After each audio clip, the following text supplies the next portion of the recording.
I know a delightful mother from the South who has two teenagers, and they were quite out of control, cursing, yelling, drugs, no responsibilities. The 18 or 19-year-old, smoking. I mean, imagine in your own house, just sitting in the basement, smoking dope, watching TV. Um, why would you ever get up? Here's the perfect life. No, but it was a nightmare for her. Nobody helped. Anytime she asked for something to be done, she got some sort of snotty or hateful reply. And mom did what it took to get loved and trusted it, felt it, remembered it, implemented it, shared it with her kids. Then she did a very unusual thing. She did every single thing that her coach recommended that she do with her kids. Now, this is unusual because most people call for coaching help and they say, my children are completely out of control, which would be like me calling the car mechanic and having him say, the car is on the side of the road. I'm 100 miles from anywhere. I've tried everything there is. I've used all the tools that I've got, all the knowledge that I have, and the car hasn't made a sound, hasn't turned over, hasn't sparked. There's no lights that work. It's not moving. It's dead.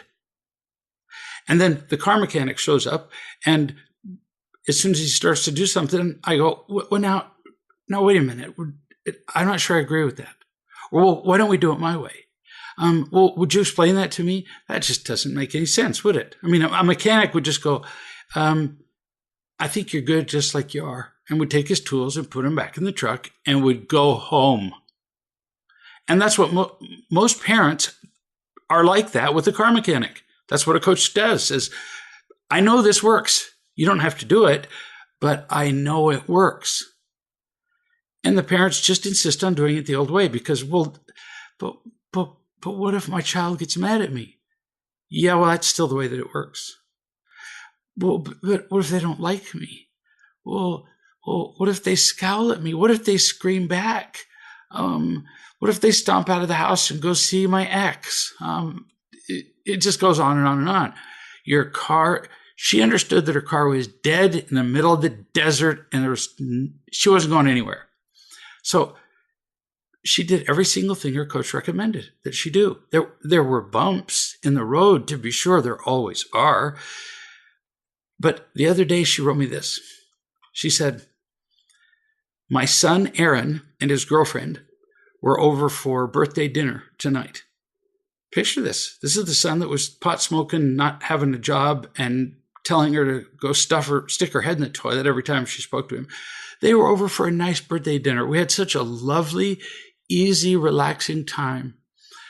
We had to wait a couple of days because he was working some overtime shifts. Get this, overtime shifts that he volunteered for, so that he could have a little extra money, so that they could buy a car.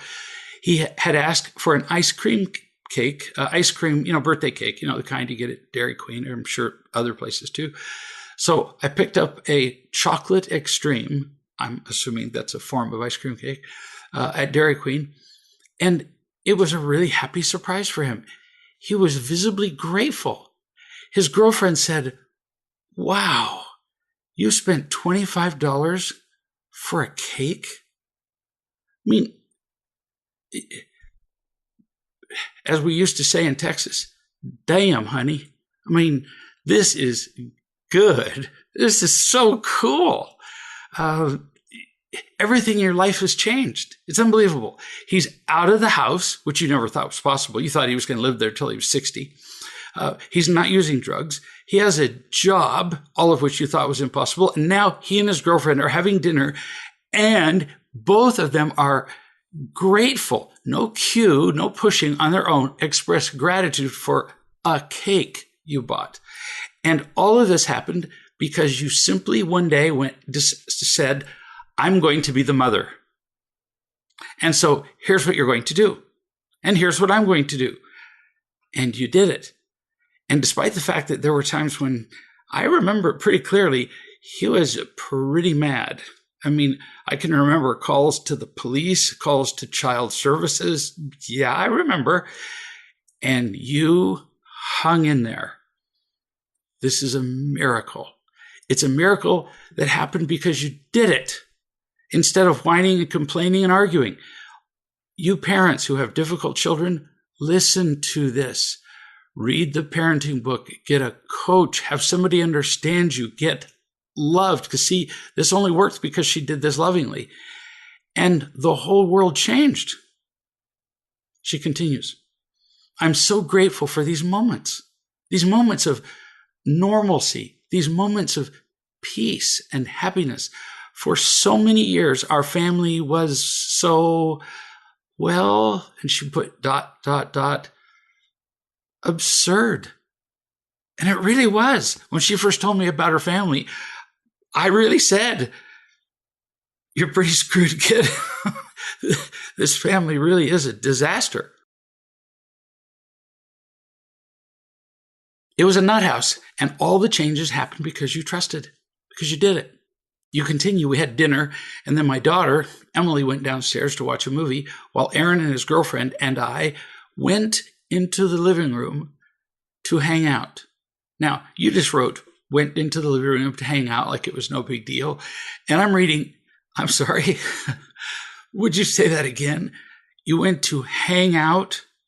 Your 19-year-old son and his girlfriend went into the living room and they chose to hang out with you? That's not what he would have chosen to do a year ago. You and Aaron, who used to do nothing but fight each other or avoid each other, makes me shake my head. Again, damn, honey, this is so cool. You continue. Aaron brought out a box of photos from when he was really little. I sat in the rocker knitting and looked over their shoulders and told endearing stories about the photos that he was looking at. He did all this on his own. This just makes me want to weep. Who would have thought that this was possible a year ago? This would have been a fairy tale.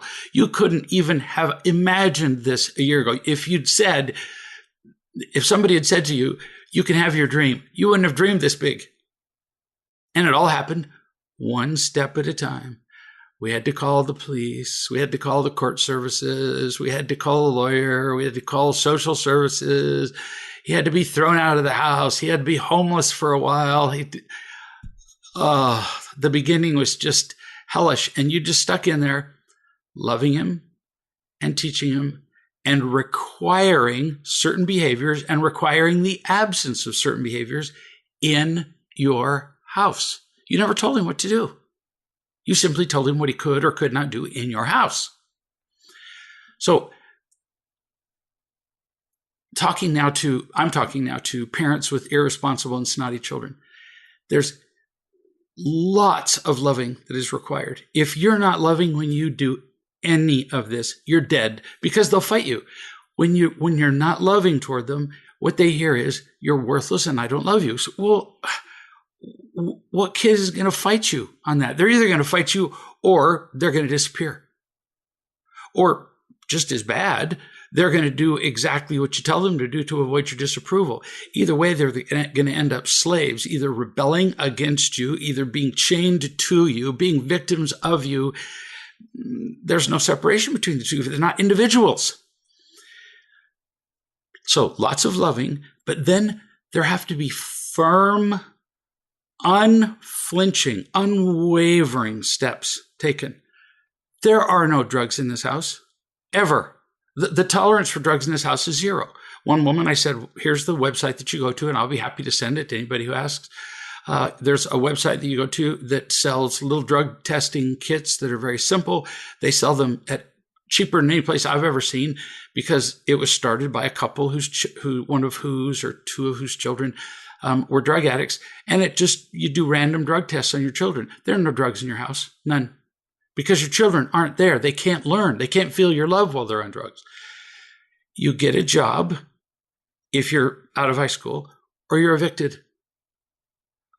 I just got through having a discussion with a family whose child is starting her third year of college, and she comes home and expects a 3-month, all expenses paid service to her bedroom, food cooked for her vacation. No job, no nothing, just expects it. Oh, no, absolutely not. You work or you leave.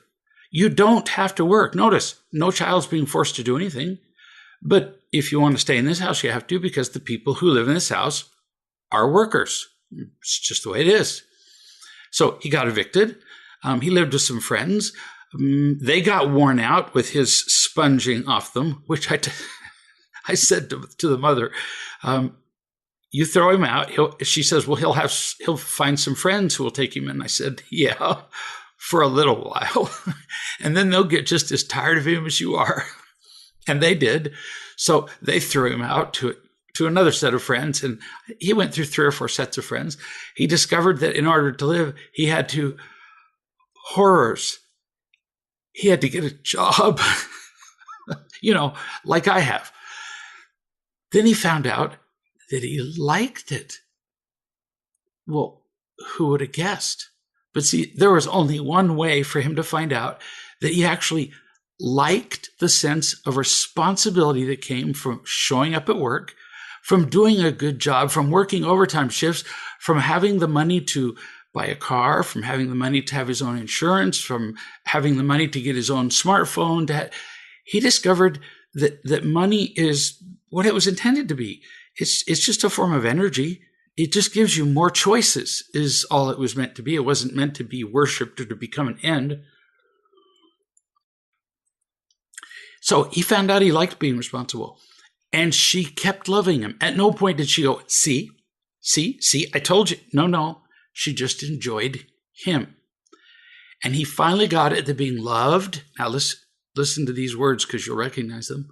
That being loved, feeling loving, and being responsible actually do lead to happiness.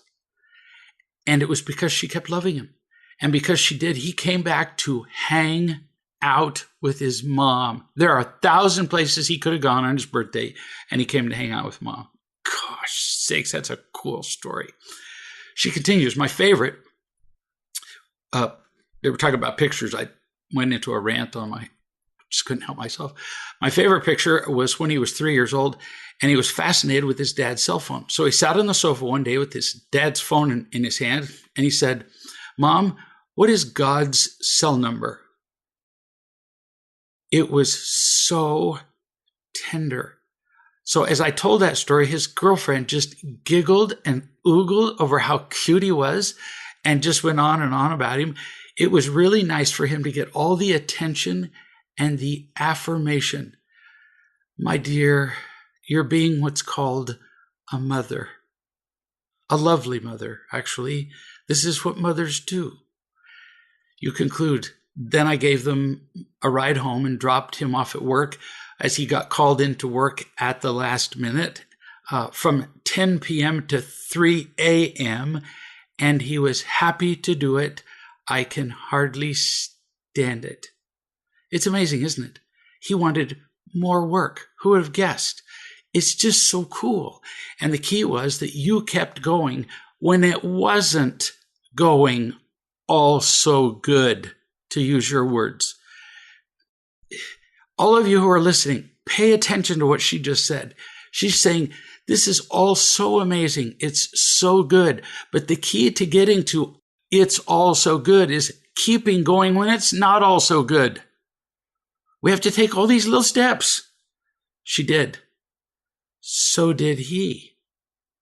And the rewards that they're experiencing are, well, indescribable.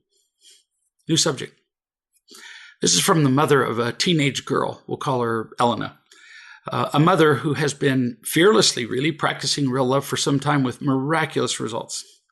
She said, this morning, when I pulled a towel out of the bathroom cupboard, there was a half-smoked joint inside the towel. I could just hear the excuses already. It was probably an accident. It probably belonged to one of the boys who didn't sneak into your house one recent night. I know more of the story than you do, so I'm making fun of things that you don't know.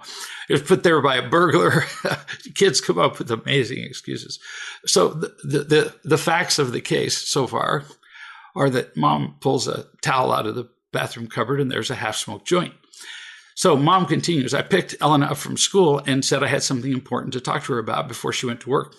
I took her home and said that she could either tell me the truth about what she was doing in the bathroom, which would be accompanied by some consequence. There will be a consequence for your smoking pot in my house.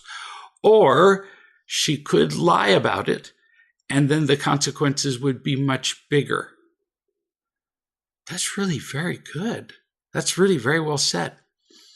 You continue. It didn't take long for her to say that she was smoking pot, with that little kind of hangdog look, like, how did you know?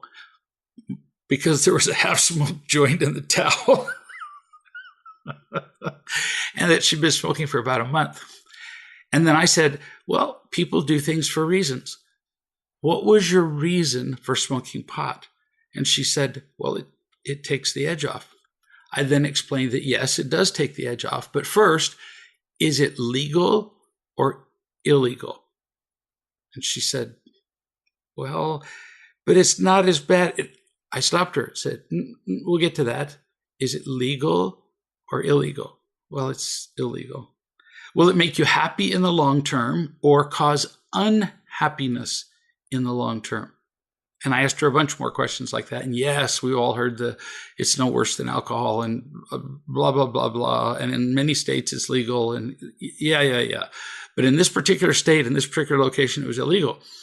But the important question is, does it make people happy in the long term? No, it doesn't. Doesn't matter whether it's legal or not. It does not. Is it legal in this state to be angry? Yeah, it's actually quite legal. Apparently it must be, because police do it themselves and jailers do it and we do it and everybody does it and nobody gets arrested. But is it good for you in the long term? Anger? No, same here. And Mama, these are great questions you're asking her. You continue. When I asked her how often she smokes, she said, well, a couple times over a couple weeks.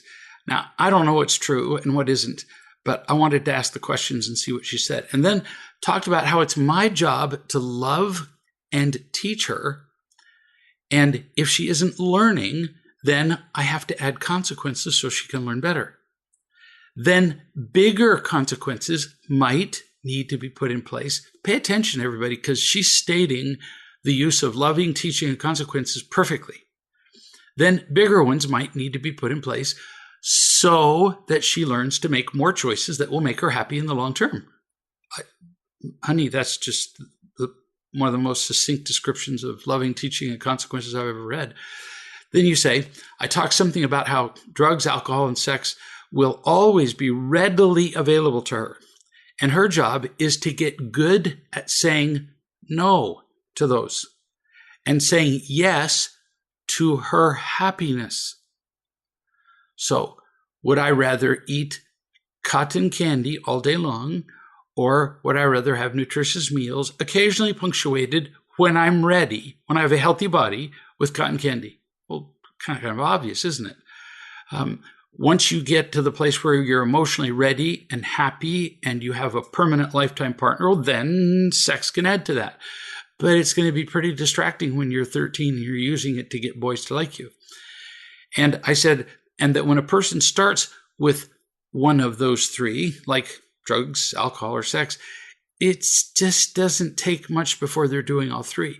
Regrettably, that is a fact. And it's not because there will be, people out there thinking, well, how does drugs lead to sex and sex lead to drugs? And it's the attitude that I do pretty much whatever I feel like to relieve my pain, as opposed to get loved. I've developed escape hatches. I've developed back doors.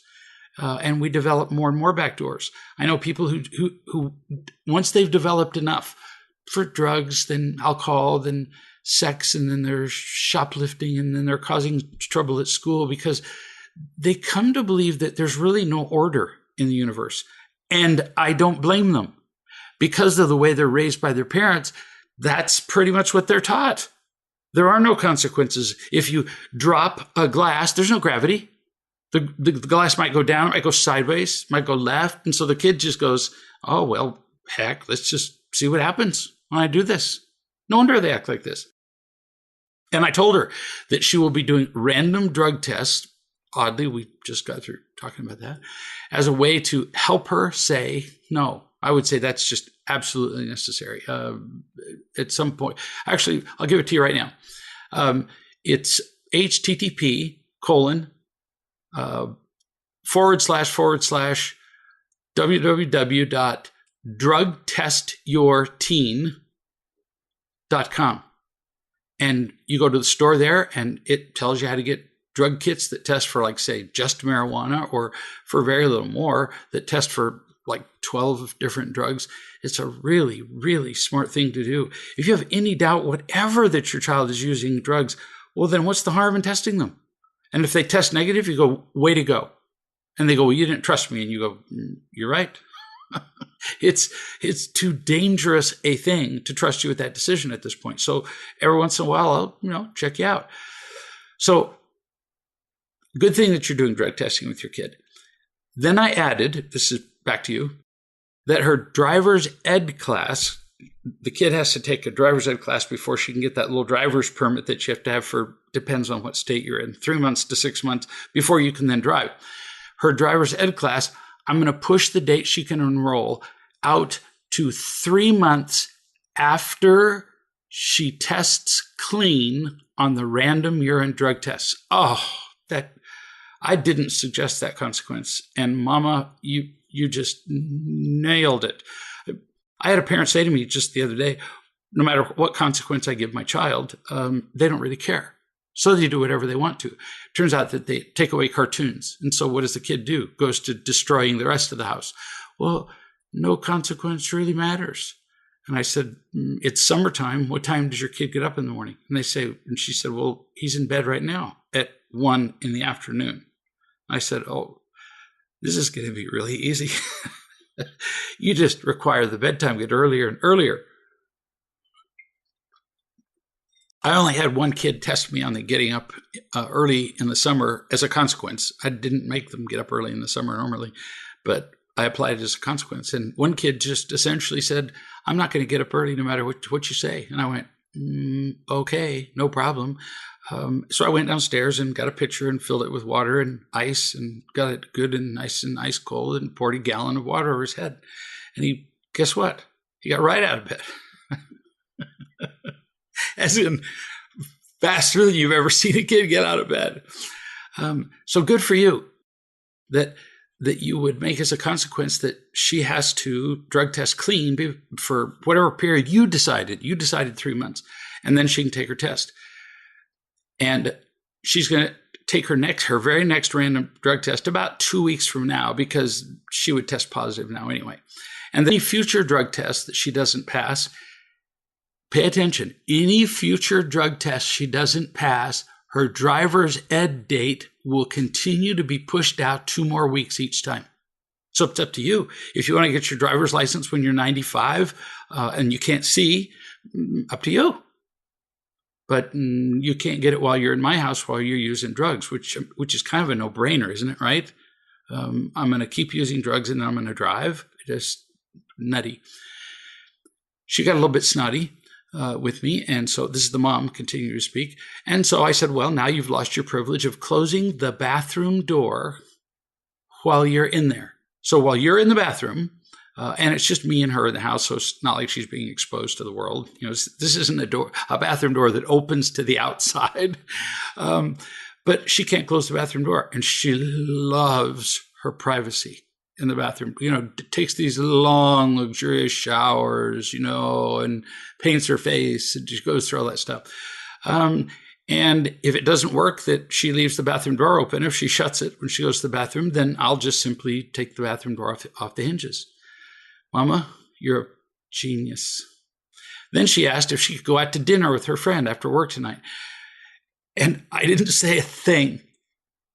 And she looked at me and she said, I know the answer is no. So she asked and answered her own question. Why? Why would a kid have the guts or the brains to ask and answer her own question? Because mama wasn't kidding. Because mama was gravity. That's all. Because mama was loving. Really. Mama was loving in the same way that it's loving in the universe that gravity is consistent. If gravity weren't consistent, life would be absolutely hellish. Every house on earth would fall over, for one thing. No, it's consistent. It's consistently down toward the center of the earth, and it's the same amount all the time. If it weren't, disaster. Mom was gravity, and the kid immediately knew the answer to her question without mom saying anything. Mom continues, there was no fussing. There was no threatening to go live with dad like she usually does. Because she really hates living with dad because it's nothing but chaos. She was just a calm kid, listening and dealing with the changes in her life now. You're just freaking me out how cool a mother you are. You continue. We talked about some better ways to take the edge off. Remember, she was only smoking pot to take the edge off, like with healthier choices. And that it's always easier and faster to choose the quick fix choices. That's why she was smoking, because it's such a quick fix, as opposed to, learning a skill, becoming more educated, taking an advanced high school class so that you have credit in college and you graduate earlier.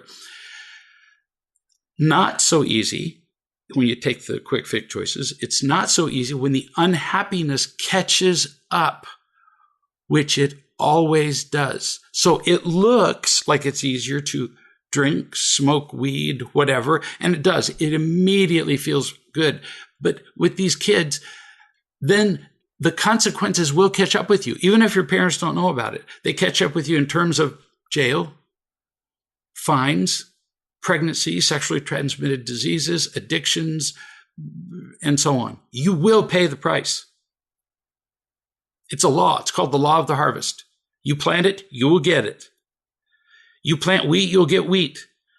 You plant wheat and you don't carefully sift the wheat so that the little weed seeds stay out of the wheat, then you're going to get wheat and weeds. And you got a real problem now, because pulling pulling up the weeds usually pulls up the wheat with it. Or the weeds can grow faster than the wheat, and then you got no wheat at all. Or a little dwarf wheat, which doesn't produce any grains. Mama, you're brilliant in what you're doing.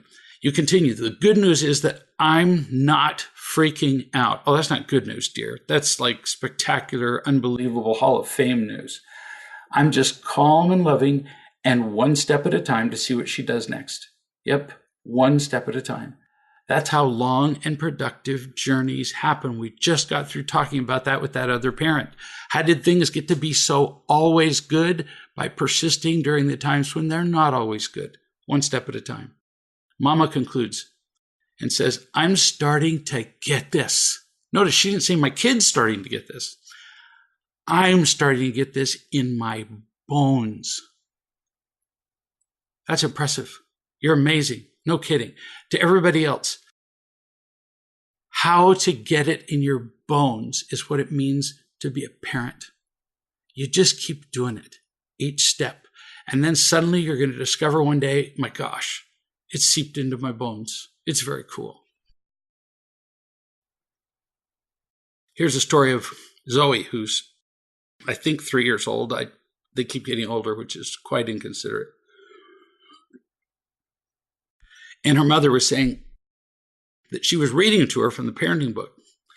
And she said, my husband, Oliver, asked what she had learned from what we read. Now, Zoe's 3. So picture this little 3-year-old. And she's unusually small for a 3-year-old. She's like in the second percentile for her of size for her age. So she's this little bitty teeny thing about this doll. And Zoe says, what I learned is that mommy is supposed to learn how to love me. And then the little 3-year-old turns to mom and says, so tell us what you learned, mom. Read the parenting book with your kids, because what will happen is as they learn the principles, they will require that you learn to live by the principles. It gets really hard to continue to be unloving to your children when they know what love is and when they can tell you when you're being unloving. It's humbling and very helpful. I once worked with a couple, new subject, who held the record, no kidding, for the most ammunition spent in total in any interaction. I'm just not kidding. Usually when a couple interacts, one person will shoot and the other acts like a victim. I used to take my kids out in an afternoon and we'd shoot 2,000 to 3,000 rounds of ammunition at bottles and cans. For those of you who've ever shot, you know that's a lot of shooting. It's a lot of noise too. So usually in couples, one of them is shooting at the other one and the other one acts like a victim. Oh, no. These two, the couple I'm talking about, these two came to each conversation with pistols strapped to each hip, sniper rifles slung to their backs, 50 caliber machine guns under their arms, rocket propelled grenades under the other arm, anti-tank weapons, and everything else they could carry. They had a sled of ammunition behind them. It was amazing. Carl was clever. He would wait until Sharon said something critical to him or to the kids, and then he'd pull out all of his weapons and go to work. He would just sit around and act really innocent, like he was, one of the bystanders, just doing nothing, there in the village square. And she'd say something critical and, which of course involved shooting somebody. And then he'd pull it all out and start shooting. Then Carl could say that she started it, which apparently is very important in their world. Because if you start it, you're wrong. And if you didn't start it, you can kill any number of people that you'd like to. And most of the time, as he was shooting her with a 50 caliber machine, for those of you who don't know guns, this is a really massive machine gun. A 50 caliber machine gun in each hand, he's shooting her and denying that he's angry at all, with flames coming from his eyes, steam coming out of his ears, and explosions ringing all through the square. I've participated in several conversations like this. I don't let them go on very long, but sometimes I just can't help it just to watch, just in admiration at the sheer lunacy. So I tried to help them both see that they were angry, both of them. Sharon's response to me was, "You're right. I was angry. I was wrong to do that." But then she would just do it again as soon as the conversation ended, as soon as we hung up from the phone call, or as soon as I wasn't in the room. So she would admit it, but then continue to do it. Carl's response to me was always, this is while the machine gun is now smoking. You can actually shoot a machine gun enough times that it can get white hot at the end. You can burn a hole through boards of wood with the end of a machine gun if you get it hot enough. And while he's shooting his machine guns and they're white hot, he would say to me, "I'm not angry. Give me just a sec." And he'd shoot her a few more. I'm not angry. I'm just responding to what she said. Well, you can imagine how this goes at home. It's an absolute stalemate. Stuck in the ice, mired in the mud, mud right up to their nostrils, but they could just get their hands above the mud enough to shoot a weapon at the other one. It was going nowhere. Sharon could be truly angry and controlling, but when Carl pulled out the weapons, usually as a reaction, to be sure, that was a truly scary thing to be around. Yes, she often did start it, but wow, could he finish it? It was scary to be around, to be in the same state. And I told him that. I said, "You would scare every person I know. Nobody could handle you being angry at the level you are when you get like this with your wife." And I told him, "You're about to lose your family because of what you're doing." Now, mind you, this whole time as he's shooting her, he's blaming her because she started it. And I said, "Okay, I'll just give it to you. So we don't talk about that anymore. Let's just say she starts it every time. You still finish it and there's nobody left alive." He asked what he could do. That was a miracle, even though I'd answered this many times. I said, "Number one," and this might actually apply to most of you, including me, no anger. This is just two things to suggest to people who are just in mortal combat. No anger ever from you. That's the first thing you can do. Here's the second thing you can do. Turns out there's lots of things. I wrote a whole book about them in marriage, in the marriage book. The second thing is you tell her to her face that you have been every bit as angry as she has, and quit blaming her for starting it. Tell her you're every bit as much the problem. Those are the two things you could do. He couldn't do that. Amazing. Here are two people killing themselves and dragging their family behind them down into the muck. I mean, the children are buried way past their noses. The children are suffocating. He couldn't do that because, one, he denied being angry every time. So, two, being every bit as angry as her made no sense to him. How could he be every bit as angry if he's not angry at all? Carl finally wrote to me about his anger, to me, and it was quite an educational experience. I told him that he was still blaming. And this in a message where he had written the message to me carefully to censor all of the blaming. He said, I'm going to send you a letter about what I do in this relationship, and I'm going to eliminate all blaming from the letter. Every word was blaming. Even when he swore he wasn't blaming, he was blaming. That it's the culture he was raised in, blaming. It'd be like somebody who was raised in a Spanish-speaking family and then saying, okay, now I'm going to have a coherent conversation with somebody else, but I won't use Spanish. Well, if that's all they know, then that's what they speak. I'm not comparing Spanish to angry, just say, you do what you know. So he swore he wasn't angry, he still was. He said, I'm trying to understand, how do I say this better? Where was the blame in what I wrote?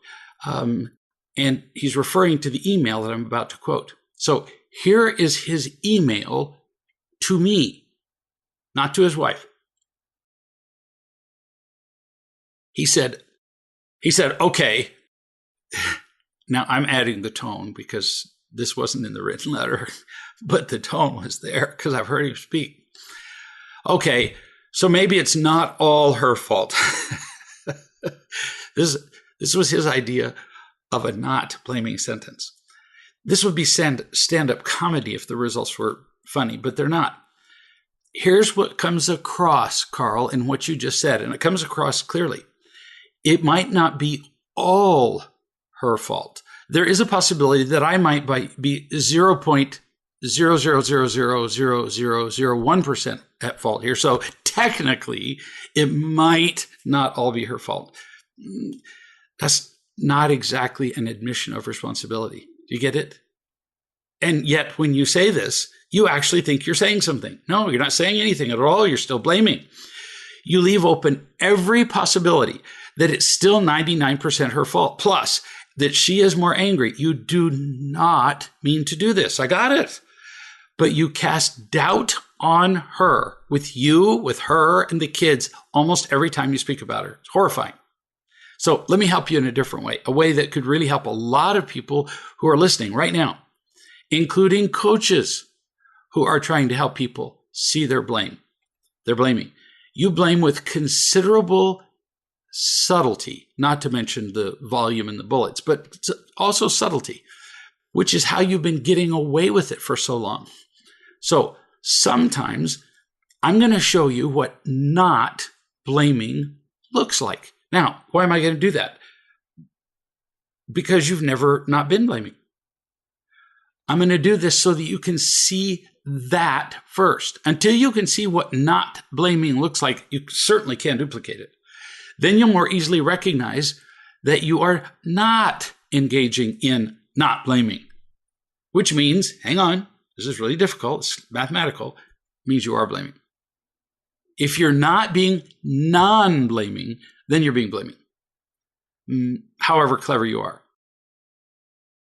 Until you consciously not blame her. This is something you have to work at.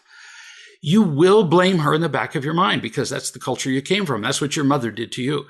I know you. You really will, and she feels it. And I've seen you do it without words. On uncounted occasions, I've seen you glare at her in a way that if your eyes were lasers, she would just go in a puff of smoke. So here's what not blaming her would look like here, where you said, okay, so maybe it's not all her fault. It would be not blaming, as well as most accurate in your case, to simply say this: I've been just as angry in our relationship as Sharon has. Poof, period. Or for the Brits, full stop. More not blaming. You could say this: but all this time, I've been blaming Sharon more than myself. For many years now, I've been blaming her to her face, with my expressions, with my scowl, with my behavior, my tone, my words, my avoidance. I've been blaming her to the kids. I have been wrong to do that. There, that is called not blaming. Now, did you say anything close to that? Not even remotely. Not in the same solar system as that. And until you can say that with that kind of clarity, you will be blaming in your head. What I'm doing is giving you a clue because I'm defending you. I'm telling you, you really don't recognize how often you blame. So I'm showing you what not blaming looks like, so that until you get there, you'll know you still are, even when you swear you're not. Got it? It just really helps. Kind of like we have to be instructed in anything else. In sports or anything, we could swear that we're doing it right. Until somebody shows us what right looks like, we're going to claim that what's wrong is right. We will. Carl wrote in the email to me, the frustration and pain have been unbearable for me. And I've hurt her, I'm sure. Honey, you're so clever. First, you said that the frustration and pain have been unbearable for who? You. Unbearable. I mean, the tears are running from my eyes. I've heard you talk on a great number of occasions. And on every occasion where you didn't actually name the criminal in an interaction, you meant her. Every time. Same here. The frustration and pain were caused by who? Her. To whom? You. That's how it always is. And then you say, well, I wasn't blaming. Well, yeah, you didn't actually use the blaming words in here. But see, this is an example of where you don't know where not blaming looks like. Second, you said, well, I've hurt her, I'm sure. And I can hear your tone of voice. The frustration and pain for me have been, hang on just a second, because I can't continue. It's been terrible for me. And then you add, with almost a flippant afterthought, in parenthesis, and I'm sure that, I've hurt her too. You get it? Kind of like, let's see, think of an example. I ran over her with the car, and it was just terrible what she did to my paint job. I mean, she bent my fender and put blood all over the windshield and scratched the hood. And now, I'm sure it hurt her too. I'm not kidding you. That's pretty much what it's been like between you two. How many times have we heard somebody say this? I had some part. Now, it's the clever phrase, I'm sure. It's a really cleverly used phrase in lots of conversations. How many times have we heard somebody say, yeah, I'm sure I had some part in it? We'll save this for later, but I'm sure I had a part. What you're actually saying is, no, I'm sure I didn't. But I'm sure sounds better. Oh, you've heard people say, I'm sure you mean what you say. You've all heard this. No, what the other person is saying is, I faintly believe you mean it, but your belief is stupid. Or, I'm sure there is some truth in that. These are absolute conversation stoppers. What they're really saying is, there's no possibility of truth. But I'm sure is an acceptable lie. I'm sure has become what I call a socially accepted, cognitively dissonant phrase. Really, you're not going to remember that for 5 minutes. A socially accepted, cognitively dissonant phrase. It's fancy for and a sincere and in other words, it's a sincere and convincing and acceptable lie. That's it. It's sincere, but see, sincerity should never be confused with the truth.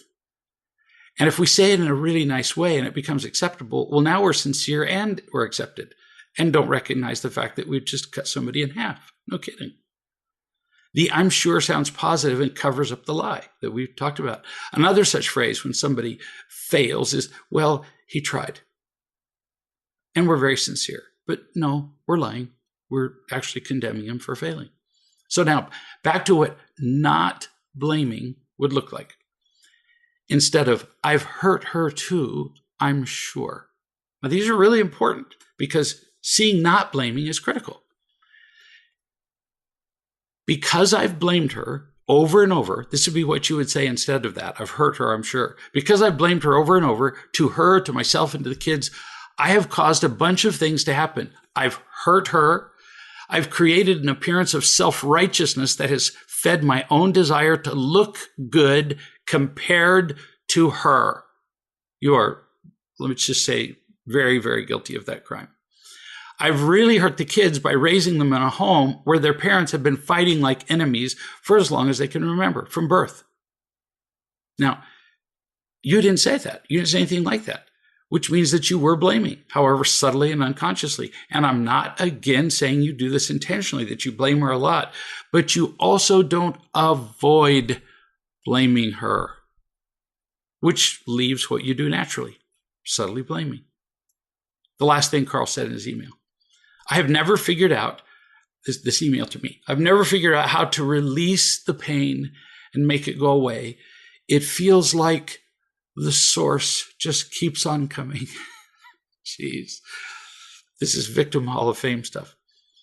Here's what not blaming looks like. Greg, I've been in pain for so long that I don't remember what it's like not to be in pain. I need your help. I need to stop blaming Sharon or anybody else in my life. I need to heal. This isn't about Sharon. It's about the pain that has been heaped on me all of my life from childhood. Go read the book Real Love and PCSD. Not kidding. Then read Real Love and Marriage and then implement them. Not kidding. New subject. This is from a school teacher, a man. He said, I want to let you know how grateful I am for real love in my life.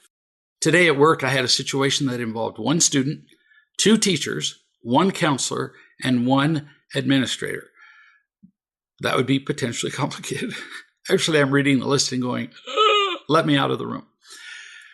Everyone in the situation, you continue, wanted to be right, shocking, and drag me onto the field of death. I was able to just state my opinion on what had happened, what we were all talking about, and take responsibility for my part and disagree with the administrator without trying to be right. How do you do such a thing?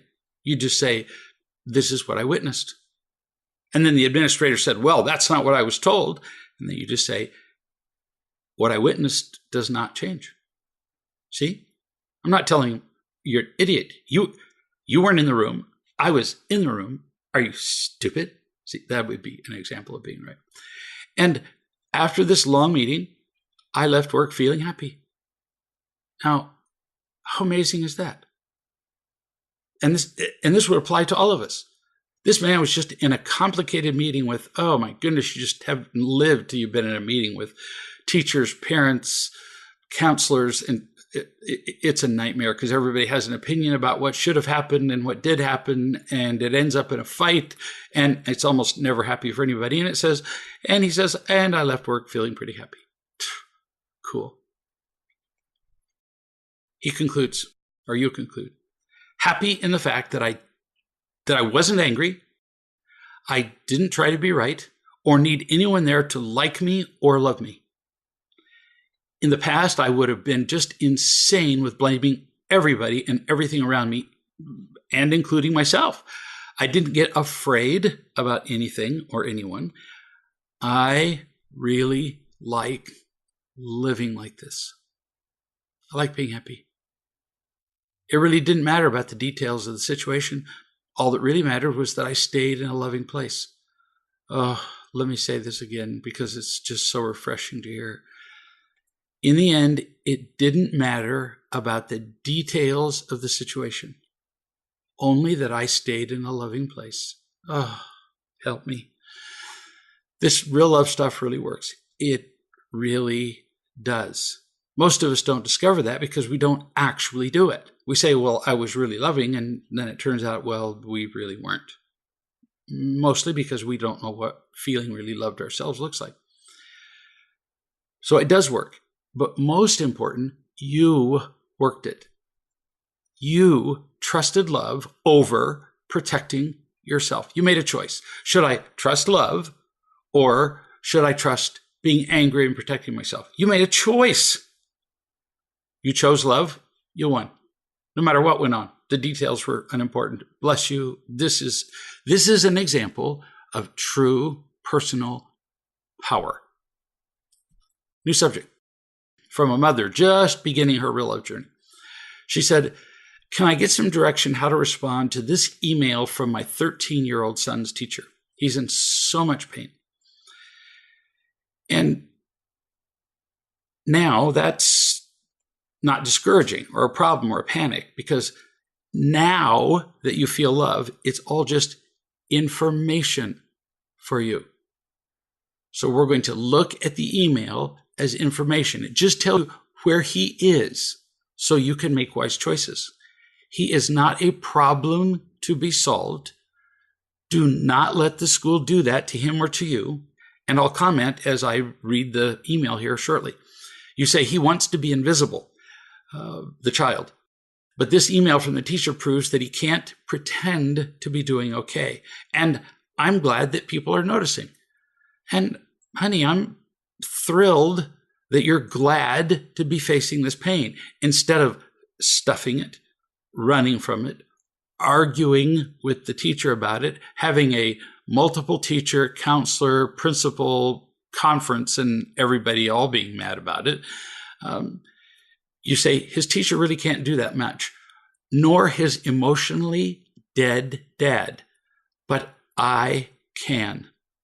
Oh, I repeat, Mom said, nobody can help here, but I can. Yeah, you really can. It's like, hooray, let's have a celebration. So now let's read the teacher's email to Mom. The teacher said,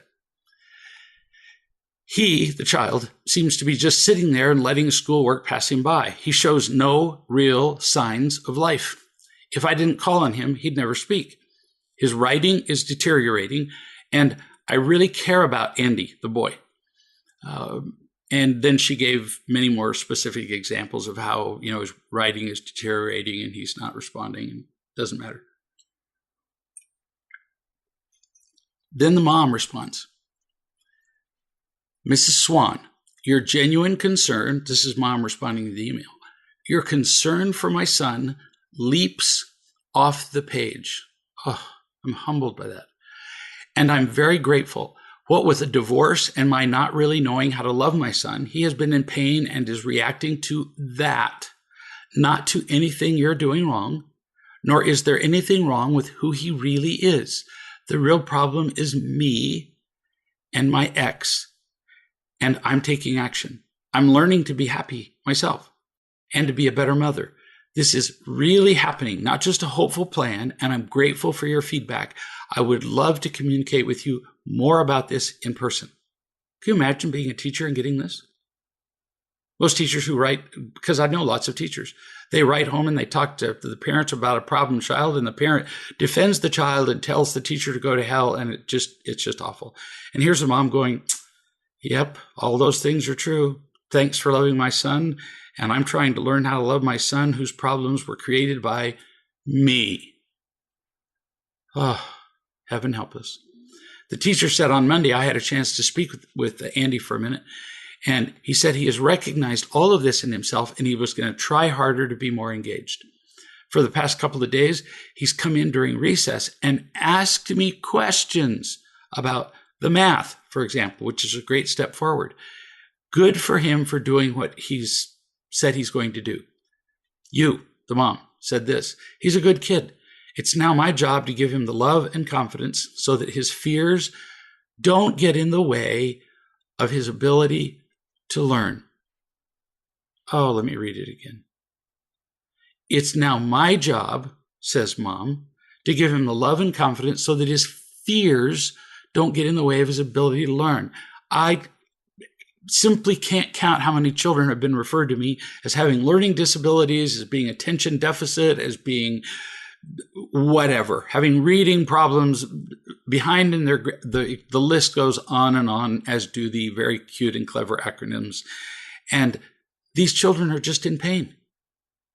Which of us would learn as well in class if somebody had stabbed us in the leg with a fork and twisted it every time we would look down at a page that we were trying to learn? It's called pain. It's not called a bad child. It's not called a learning disability. It's called pain. On a different note, says mom, I've spoken with Andy several times about appropriate responses to normal words.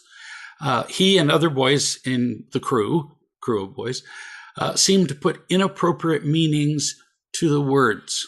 He laughs, and it has become distracting to the learning of other students. It makes other students uncomfortable. This is now from me to the mom and the teacher. This is very common for young boys. They're not at home. They're nothing. They don't matter to anybody. All they are is objects whose scores are examined. All they are is objects to their parents to order and bark at. So double entendres, double meanings to words, are very fun to young boys, especially if they can apply a sexual meaning to one of the meanings of a word. Oh my goodness. Say a word in front of a bunch of 6th grade boys that has a potential sexual meaning to it. Oh, hysterical. They laugh themselves sick.